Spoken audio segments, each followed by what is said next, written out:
Hai Sobat Kata Cerita, sudah siap dengarkan cerita selanjutnya? Let's go! Bab 89. Malam harinya Naina dan yang lain sedang bersiap untuk mencari makan malam terlebih dahulu. Kita mau makan di mana, Dek? Tanya Hamis pada istrinya itu. Kita makan di restoran aja, mau nggak, Pi? Tanya Naina yang kebingungan juga.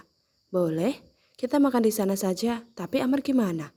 Tanya Hamis begitu sadar tentang anak sambungnya itu, yang masih belum terbiasa dengan masakan Indonesia tersebut. Amar mah gampang, Bi, sahut Naina. Oh ya sudah kalau begitu, jawab Hamis dengan menganggukkan kepalanya tersebut. Akhirnya Naina Hamis keluar dari kamarnya dan berjalan menuju kamar sebelah yang ditempati oleh anak dan juga ibunya tersebut. Assalamualaikum Umi.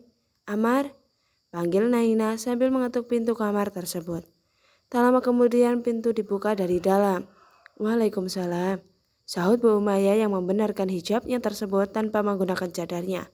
Masya Allah, Umi, baru pertama kalinya Hamis lihat wajah Umi tanpa cadar, persis Dik Nana Mi. Celetuk Hamis. Iya iyalah mirip orang anaknya, kalau nggak mirip ibunya terus mirip siapa? Jawab Naina dengan jengah. Ya kan, kata orang kalau anak perempuan biasanya akan cenderung lebih mirip ke ayahnya, Dek. Sahut Hamis. Naina yang mendengar itu hanya memutar bola matanya tersebut dengan malas. Setelahnya ia tak lagi menanggapi Hamis. Ia berjalan masuk dan menemui sang putra yang baru saja selesai mandi tersebut. Bahkan belum memakai baju, masih berbalut handuk di pinggangnya kecilnya itu. Dengan segera Naina loncat ke atas kasur, yang mana ada anaknya itu dan segera mencium tubuh sang putra dengan gemas. Uma, stop Uma, geli Uma. Bagik Amar saat Naina mencium perut kecilnya itu dengan gemas. Uma, berhenti Uma, jeritnya lagi dan lagi. Sementara Hamis yang melihat tersebut langsung berjalan ke arah sang anak dan istrinya berada tersebut. Ayah tolong, Uma nakal, jerit Amar yang meminta tolong pada ayah sambungnya tersebut. Namun alih-alih menolong Hamis malah mengikuti apa yang dilakukan sang istri kepada anak sambungnya tersebut. Uma, ampun, ayah, ampun, jerit Amar yang menggema di kamar hotel tersebut. Bu Umayyah yang melihat hal tersebut menatap keluarga kecilnya anaknya tersebut dengan sendu. Ia tak menyangka bila usianya sudah semakin tua saja. Ia sudah memiliki cucu yang sehat dan juga tampan. Ditambah lagi sekarang anaknya sudah menerima sang suami yang ia pilihkan tersebut. Bah, lihat, anak kita sudah bahagia. Apakah sekarang kamu juga bahagia? Ucap Bu Umayyah di dalam hatinya. Hingga tak terasa ia pun meneteskan air matanya. Akibat rindu yang menggerogoti hatinya tersebut, ia terlalu rindu terhadap almarhum suaminya tersebut yang sudah lama berpulang untuk selama-lamanya. Tak lama kemudian ia merasakan pelukan di kakinya tersebut. Dengan segera ia menghapus air matanya tersebut dan menengok ke arah bawah yang ternyata cucunya itu yang sedang memeluknya tanpa memakai baju sama sekali karena handuknya sudah lepas dari badannya tersebut. Jeda, Uma sama ayah nakal. Ama dikelitiki terus sama diciumi terus. Aduh Amar pada neneknya tersebut. Ah, mana yang berani jahilin cucu Cita ini? Biar Cita jewer telinganya. Ucap Bu Umayyah yang menggendong cucunya tersebut. Tak lama kemudian Naina pun menghampiri sang ibu dan ikut memeluknya juga. Sehat-sehat ya Mi, semoga lelahmu menjadi lilah, bisik Naina. Amin. Bu Umayyah pun membalas pelukan sang anak dengan sebelah tangannya itu. Sementara Hamis yang melihat hal itu, memalingkan wajahnya dari pemandangan tersebut, ia sebenarnya juga merindukan almarhumah ibunya yang telah lama tiada.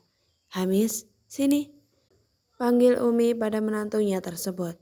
Tanpa banyak dikata, Naina pun menarik tangan sang suaminya guna ikut memeluk sang ibu yang terhalang dirinya.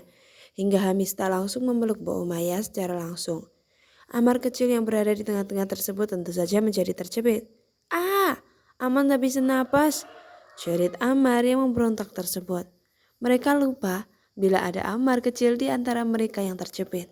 Akhirnya Hamis dan Naina menyudahi pelukan tersebut dan terutama Hamis akhirnya bisa mengurangi sedikit rindunya terhadap almarhumah ibunya itu.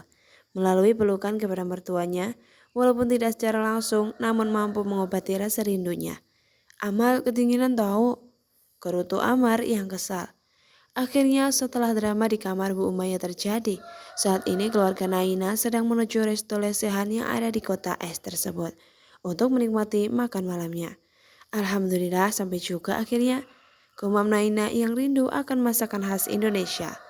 Dengan semangat Naina turun dari mobil dan membuka pintu belakang guna mengambil anaknya yang berada di kursi belakang. Hamis dan Bu Umayyah yang melihat wajah semangat Naina pun menjadi menggelengkan kepalanya tersebut. Sabar nak, gak mungkin kehabisan. Canda Bu Umayyah pada anaknya. Hehe, habis Nana udah gak sabar mi. Sahut Naina sambil menggandeng tangan sang putra. Akhirnya mereka semua masuk dan memilih tempat di saung yang masih kosong. Setelahnya mereka duduk dan memesan makanan untuk mereka santap. Hamis memesan nasi liwet lengkap dengan lalapan dan juga sambalnya. Sementara Naina memesan ikan gurami bakar saus asam manis. Dan untuk Bu Umayyah memesan ayam kremes kesukaannya itu. Sementara untuk Amar ia memilih ayam bubuk kuning yang itu juga jadi menu favorit anaknya. Setelah menunggu beberapa saat akhirnya pesanan mereka jadi juga. Dengan nasi yang masih mengebul asapnya serta lainnya juga masih terbilang cukup baru matang juga. Bismillahirrahmanirrahim. Ucap semua orang dengan serentak setelah baca doa yang dipimpin oleh Amar tersebut. Di tengah-tengah mereka makan tiba-tiba ada seseorang yang memanggil Amar dan juga Naina dengan suara sendunya. Amar, Naina, panggil orang itu. Naina dan Amar yang merasa terpanggil pun seketika menoleh kepalanya ke asal suara tersebut. Dek, Naina dia mematung saat melihat siapa yang ada di hadapannya itu. Sementara untuk Amar hanya tersenyum melihat orang itu. Ustadz, gumam Naina yang mengenali orang tersebut. Fatir, mau apa lagi kamu sini? Tanya Bu Umayyah dengan kesal pada mantan menantunya itu. Ia yang memanggil Naina dan Amar adalah Ustadz Fatir yang saat itu ada perlu di kota es. Niat hati ingin mencari makan di tempat itu, namun yang ia dapati adalah pemandangan yang menyesakkan hatinya itu. Ia melihat mantan istri dan anaknya sedang duduk bersama seorang pria yang duduk di samping sang mantan istri sambil menyuapinya itu. Hatinya terasa teriris saat melihat bagaimana cara lelaki itu memandang Naina, penuh dengan cinta dan kebahagiaan yang terpancar dari mata lelaki tersebut. Umi, jangan panggil saya Umi lagi. Saya bukan lagi mertuamu. Bu Umayyah segera memotong perkataan Ustadz Fatir tersebut. Bab 90. Setelah drama tersebut, keluarga Naina kembali ke hotel dengan perasaan campur aduk. Mereka kembali ke hotel selepas bertemu dengan orang dari masa lalunya tersebut. Kita beneran mau kembali lagi ke hotel saja? Nggak mau jalan-jalan dulu? Ucap Hamis memecah keheningan yang ada di dalam mobil. Nggak usah Bi, besok saja. Sahut Naina pada suaminya. Hamis yang mendengar jawaban Naina akhirnya hanya bisa menghela nafasnya saja. Sementara Amar hanya bermain dengan ruping miliknya itu. Ia tidak tahu apa yang sedang mereka omongin tersebut. Sebelum ia laki-laki bertemu dengan uncle yang selalu menyebut dirinya ayah kandungnya itu membuat dirinya bingung. Di dalam mobil tersebut terjadi keheningan lagi. Mereka bertiga diam membisu dengan pikiran yang berbeda tentunya. Tak terasa mobil tiba di pelataran hotel tempat menginap mereka semua. Dengan bergegas Naina, Bu Umayyah dan Amar keluar dari mobil dan masuk ke dalam hotel tersebut. Sambil menunggu Hamis yang sedang memarkirkan mobil di parkiran hotel, Naina menatap anaknya tersebut dengan sendu. Apakah sudah waktunya ia memberitahukan yang sebenarnya pada anaknya itu? Batin Naina sedang berkecamuk saat ini. Sama halnya yang dirasakan oleh Bu Umayyah tentang cucunya itu. Ia seperti tidak ikhlas bila cucunya tahu siapa ayah kandungnya. Namun ia bisa apa? Bagaimanapun Amar wajib mengetahui siapa tentang ayahnya, bukan? Naina menatap ibunya tersebut dengan sendu. Bu Umayyah yang merasa ditatap pun akhirnya mengalihkan perhatiannya pada sang putri. Umi, terserah padamu nak. Ucap Bu Umayyah yang seakan mengerti apa yang ada di pikirannya tersebut. Nana, takut bagaimana bila dia mengambil Amar dari Nana Mi? Ucap Naina. Itu gak akan terjadi walaupun dia menggugat kamu dek. Sahut Hamis tiba-tiba. Habi? Janji kalau gak akan ada siapapun yang bisa mengambil Amar darimu, termasuk ayah kandungnya sendiri. Lanjutnya sambil menggendong anak sambungnya dengan sesekali mencium pipi gembulnya tersebut. Mungkin saatnya Amar tahu siapa ayah kandungnya, tapi bukan berarti dia bisa mengambil Amar dari dirimu kan? Imbuhnya lagi. Makasih ya Bi, sudah mau membantu aku. Ucap Naina yang merasa terharu oleh sikap suaminya tersebut. Kenapa harus berterima kasih? Kamu, Umi dan Amar sudah menjadi tanggung jawabku. Tentu saja semua hal yang terkait oleh kalian harus seizinku dulu bukan? Sahutnya sambil tersenyum. Sudah yuk, kembali ke atas. Anggap saja kita honeymoon, ya nggak? Sekalian bikin adik buat Amar, ya kan Mi? Tambahnya lagi yang menarik turunkan alisnya tersebut. Habi, malu tahu. Kalau ada yang dengar bagaimana? Rajuk Naina pada suami tersebut. Sementara Bu Umayyah hanya tersenyum sambil menggeleng-gelengkan kepalanya tersebut. Keesokan harinya Naina sekeluarga sudah bersiap menuju ke pemakaman almarhum Pak Iman. Sudah siap dek?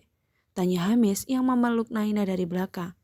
Gimana mau siap kalau dari tadi dipeluk seperti ini terus? Gerutu Naina yang merasa kesal dengan Hamis tersebut. Habis kurang dek yang semalam. Sahut Hamis yang tertawa lirih. Nggak ada nambah lagi ya. Yang semalam aja masih sakit tahu. Ucap Naina dengan ketus. Emang sakit banget ya? Mana Habi mau lihat? Saat Habi yang berpura-pura ingin mengangkat gamis milik Naina. Plak! Dengan spontan Naina memukul kepala Hamis dengan keras. Aduh, sakit loh dek. Lagian kenapa sih dipukul segala, bukannya dicuma aja? Gerutu Hamis sambil mengelus kepalanya yang sakit akibat pukulan sang istri. Maaf ya Bi, aku gak sengaja. Abi mau ngapain coba ngangkat gamis punya aku? Ucap Naina dengan polosnya tersebut. Kamu mah gak bisa diajak bercanda dek. Rajut Hamis yang pura-pura kesal tersebut. Padahal ia sengaja hanya melihat bagaimana cara Naina merayu dirinya tersebut. Oh, bercanda tau tadi. Ucap Naina yang cengengesan tersebut. Sudahlah, males aku sama kamu dek. Rajut Hamis. Sementara Naina dibuat kegerahan oleh tingkah suaminya tersebut. Singkat cerita, sekarang Naila sekeluarga sudah berada di tempat pemakaman umum tempat Abah dan Adam dikebumikan itu. Assalamualaikum warahmatullahi wabarakatuh. Wa inna insyaallahu bikum lahiqun. Ucap semua orang saat mereka sudah memasuki area pemakaman tersebut. Bahkan Amar yang notabene masih kecil pun mengikutinya dengan baik dan benar juga. Abah, Umi datang. Maaf baru bisa kesini sekarang. Ucap Bu Umayyah di dalam hati. Saat ini mereka semua tiba di kuburan milik Pak Iman dan juga Adam, anak pertama dari Bu Umayyah dan almarhum Pak Iman tersebut. Abah, maaf Nana bisa jenguk Abah dan Abang sekarang. Ucap Naina di dalam hati. Akhirnya mereka berempat mencabut rumput liar yang memenuhi makam tersebut. Setelah selesai mereka mulai menabur bunga dan juga air mawar yang mereka beli tadi sebelum masuk ke tempat tersebut. Setelah selesai menabur dan menyiram, mereka lekas saja berdoa dengan khusyuknya. Assalamualaikum. Aki, ini Amar, anak Umma Nana dan cucunya Aki. Ucap Amar dengan polosnya tersebut. Walaupun ia tidak tahu seperti apa wajah sang kakek, namun ia sudah sering melihat dari album foto yang Naina dan Bu Umayyah tunjukkan padanya. Naina, Hamis, dan Bu Umayyah yang mendengar ucapan polos Amar pun seketika menahan tawanya tersebut. Setelah dari makam, mereka semua bersiap menuju toko yang dulu Pak Iman kelola tersebut. Hanya rumah yang mereka jual, namun toko tidak mereka jual. Sebab Naina dan Bu Umayyah berpikir bila toko ikut mereka jual, akan kasihan para karyawan yang bekerja di sana bukan? Maka dari itu mereka tidak menjual toko tersebut. Cidah, kita mau kemana lagi? Tanya Amar pada cidahnya tersebut. Kita mau ke toko dulu ya, habis itu baru kita jalan-jalan, oke? Sahut Bu Umayyah yang mengelus kepalanya cucunya dengan sayang. Sementara di sisi lain Ustadz Fatir sedang termenung di balik jendela kamar hotelnya tersebut. Hingga tiba-tiba ada sepasang tangan yang memeluk dirinya dari belakang tersebut. Apa yang sedang kamu pikirkan sayang? Tanya seorang wanita dengan lembutnya. Bukan apa-apa. Sahut Fatir yang melepas rangkulan wanita tersebut. Lalu kenapa kamu harus melamun saja dari tadi? Tanyanya lagi. Sambil telapak tangannya tersebut bermain di area dada Ustadz Fatir dengan asal. Wanita yang berbalut selimut tersebut segera membalikan badan Ustadz Fatir dan langsung saja mencium titik sensitif lelaki yang ia ketahui tersebut. Apa kau masih kurang? Tanya Fatir yang merasa hasratnya bangkit lagi. Tentu saja, mana mungkin aku bisa puas bila ada lelaki ganteng yang ada di depan mata. Ucap wanita tersebut dengan mengedipkan sebelah matanya tersebut. Kau bisa saja. Sahut Fatir yang langsung menerjang wanita tersebut dan akhirnya terjadilah apa yang seharusnya terjadi oleh pasangan tersebut. Sore harinya Ustadz Fatir kembali ke pesantren tersebut setelah membereskan semua barang bawaannya tersebut. Kau akan kembali sekarang sayang? Tanya wanita tersebut. Pesantren sangat membutuhkan aku saat ini. Ucap Fatir pada wanita itu. Kau kan bukan ahli waris pesantren tersebut. Kenapa harus kamu yang urus? Biarkan saja Salwa yang urus. Gerutu wanita tersebut pada Fatir yang saat ini sedang memakai bajunya. Kenapa? Apakah kamu cemburu sayang? Tanya Fatir yang duduk di sebelah istri sirinya itu. Istri mana sih yang gak cemburu saat suaminya harus kembali ke istri pertamanya? Ucap wanita tersebut dengan ketus. Nanti sampai sana kamu akan minta jatah lagi. Enak sekali yang menjadi lelaki beristri dua. Cibir wanita itu lagi. Tapi kan kamu tetap yang menjadi prioritas utamaku. Sahut Fatir sambil tangannya sebelahnya meremas bukit kembar wanita tersebut. Sayang, ucap wanita itu dengan manja. Kamu hati-hati saat pulang ya. Kabarin aku bila kamu sudah sampai di sana. Awas saja kalau kau membagi ragamu terhadapnya. Ujar wanita tersebut dengan sinis. Tenang, bukannya aku sudah pernah cerita kalau aku menikahinya karena terpaksa dengan dalil balas budi. Ucap Fatir yang mengelus rambut panjang istri sirinya tersebut. Ya tetap saja, kamu akan tetap memberi nafkah batin padanya. Tenang saja. Bersambung, lanjut di bab 91 ya.